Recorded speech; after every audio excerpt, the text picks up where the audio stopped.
The Senator from Nevada. Thank you, Mr. President.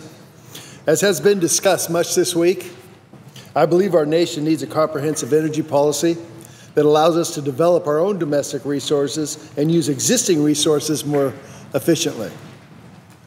The United States is blessed with an abundance of natural resources, and we have the ability to ensure an affordable, stable supply of energy needed to power our economy by developing them responsibly. Democrats and Republicans must work together to develop concrete policies that will lower prices, expand domestic production, and reduce our dependence on foreign sources of energy and minerals. That's why the debate we're having in the Senate this week is so important. As a member of the Senate Energy and Natural Resources Committee, I have seen how much work has gone into the Energy Savings and Industrial Competitiveness Act so far, and have enjoyed being part of that process. This committee also has oversight over many of the other important responsible energy policies we've been debating this week. That is why I was disappointed to see a procedural step taken by the majority yesterday blocking considerations of any amendments, even amendments related to the very legislation that we are considering today. I sincerely hope that prior to the cloture vote on this bill, we can find bipartisan path forward to vote on related amendments, such as the Keystone XL pipeline. Earlier this week, I filed two common sense amendments that I hope could be and would be included in the debate this week. These initiatives would expand renewable energy development across the West and put the brakes on job-killing regulations that threaten to drastically increase our constituents' electrical bills at a time when the middle-class families across this country have already been forced to tighten their belts. Both of these amendments are consistent with the goals of the legislation before us today and are worthy of consideration, I believe, by this body. My first amendment, 2987, mirrors the legislation I introduced in the Senate last December, the Energy Consumers Relief Act. This initiative would help protect Americans from new billion-dollar EPA regulations that may increase energy prices and, of course, destroy jobs. The United States, and especially my home state of Nevada, continues to grapple with high unemployment, with record numbers of Americans underemployed, and with families struggling to make ends meet.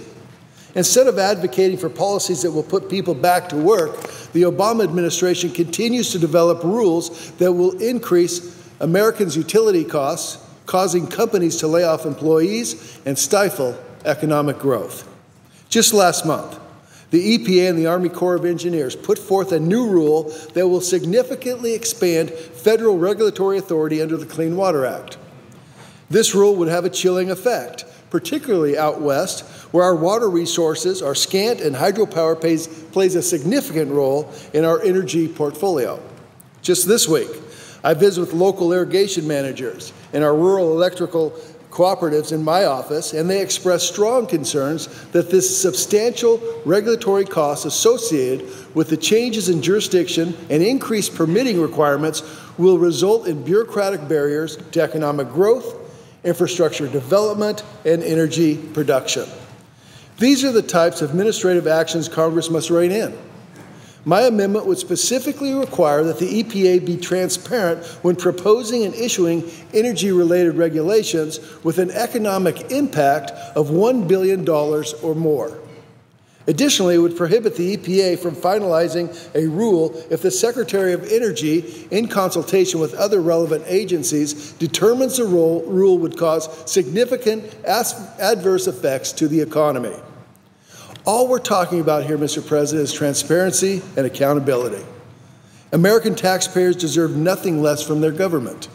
It is important to note that this initiative passed the House with overwhelming bipartisan support last year.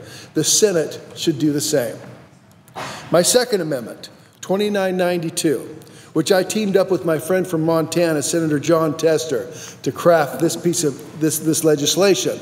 It's an initiative we've been working on for many years.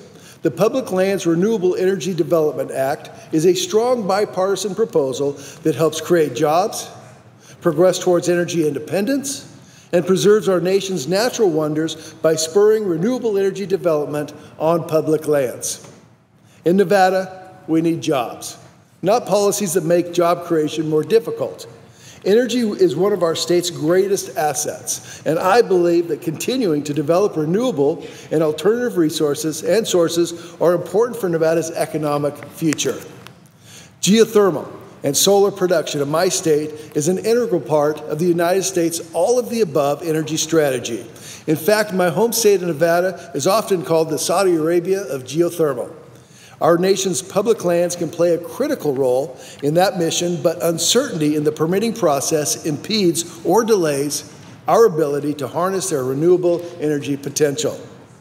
Under current law, permits for wind and solar development are completed under the same process for other surface use, like pipelines, roads, or power lines. The public land management agencies need a permitting process tailored to the unique characteristics and impacts of renewable energy projects. This initiative develops a straightforward process that will drive investments towards the highest quality renewable sources. In addition, the legislation establishes a revenue-sharing mechanism that ensures fair return for all. Since federal lands are not taxable, state and local governments deserve a share of the revenues from the sales of energy production on public lands within their borders. These resources will help local governments deliver critical service and develop much-needed capital improvement projects such as road maintenance, public safety, and law enforcement. Additionally, revenues will be utilized to support fish and wildlife conservation projects and to increase outdoor recreation, such as hunting, fishing, hiking, activities that serve as a critical economic engine in the rural parts of my state. There's no doubt alternative sources of energy are a critical component of our all-of-the-above energy future. While we work to develop and perfect alternative technologies, we need to secure our economy now by having an energy policy that respects the cause of the problem, supply and demand. I hope the Senate can put partisan politics aside and have the opportunity to vote on related amendments to this bill like those that I've just discussed today. These strong bipartisan proposals will rein in harmful regulations and spur domestic energy production. Congress should take this opportunity to take a major step forward in implementing the 21st century energy policies that will create jobs and keep consumer energy prices low. Mr. President, thank you, and with that, I yield the floor.